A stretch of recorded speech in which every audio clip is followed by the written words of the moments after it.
So I hope all of us are on the same page now with respect to the motivation behind this learning journey. It seems like a natural question that why can't diffusion models only be why should they only be used for images? Is there some bias in our mind? This is exactly what Andre Karpathy also talks about, right? He says that most of the image generation tools actually use diffusion and not auto regression. We'll see what auto regression is in a moment, don't worry about it. It's only text which has been left behind. So it is a bit of a mystery to me and many others that why, for some reason, text prefers auto generation but image videos prefer diffusion. Why should this be? These are the kind of counterintuitive questions which researchers should ask that leads to the best research. If you ask this question, you will slowly start going into a rabbit hole. You may end up with a new research problem and an impactful discovery. But the main counterintuitive question which we want to ask is why should only text prefer auto regression, right? And for images, videos, we use diffusion. Why? A stream of papers came out which tried to answer this. So you'll see that from 2023, 2022 onwards itself, we have papers which talk about structured denoising diffusion models in discrete spaces, then discrete diffusion modeling by estimating the ratios of data distribution, then simplified and generalized mask diffusion. So the concept of mask diffusion was one of the major breakthroughs in language modeling diffusion models. This paper, I believe, is a very important one. Mask diffusion language models, this is where many things actually started to become big for small language diffusion models. You'll see that the paper mostly came from Cornell University, and they actually motivated the concept of why can't we bridge the gap between the diffusion models and autoregressive methods in language modeling. This was in November 2024. The most recent paper which I am aware of, which kind of summarizes everything and its state of the art at this moment while recording this video or this journey videos, is large language diffusion models. This paper came out on 18th October 2025, and we are going to replicate this paper fully from scratch in this journey, right?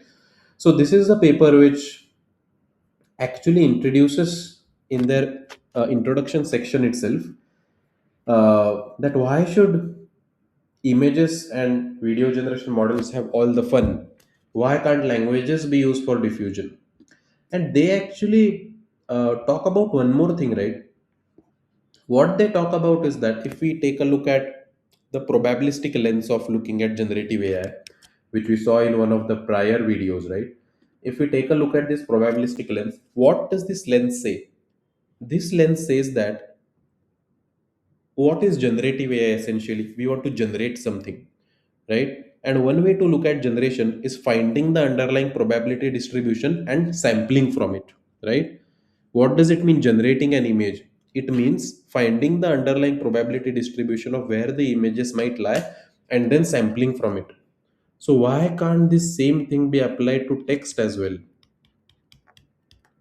So for that, let us consider that what does it mean to have a probability distribution of text? And again, let's use Google Gemini because as I told you, I want to show you how I learned. So I'll ask here that I understood the concept of probability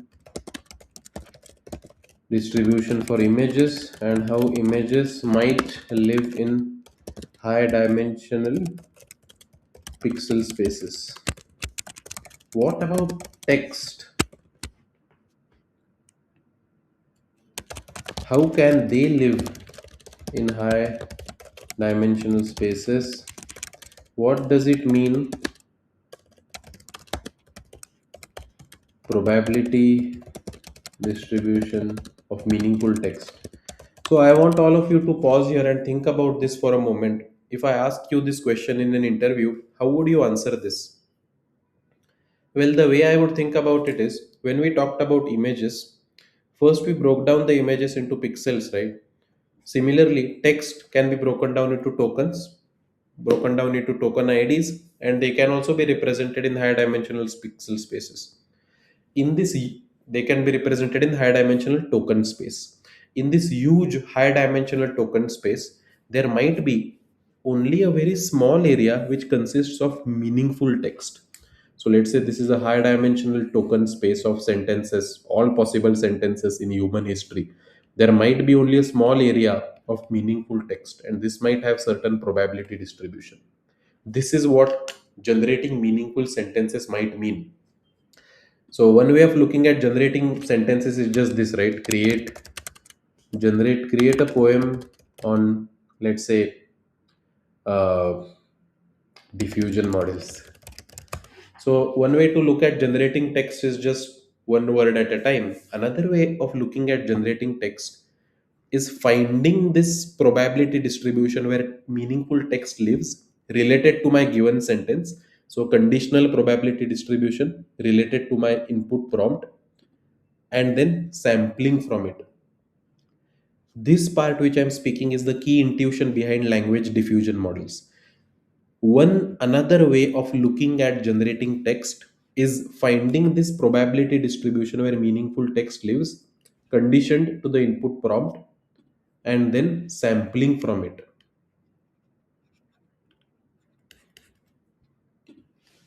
So, yeah, maybe this poem is sampled from the meaningful space where the text actually lives.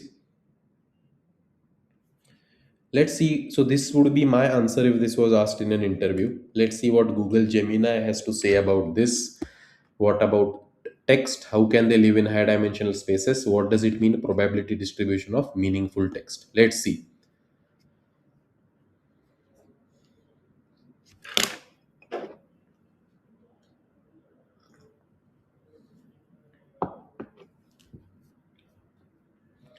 So, text is trickier than images. With images, you had 128 by 128 pixels. In text, words can be converted into embeddings. That's even awesome, right? Words can be converted into high dimensional vector spaces, and each embedding vector can be in a higher dimensional space. Awesome. To understand the probability distribution, imagine a book space. So, suppose we define a book as any sequence of 100,000 characters.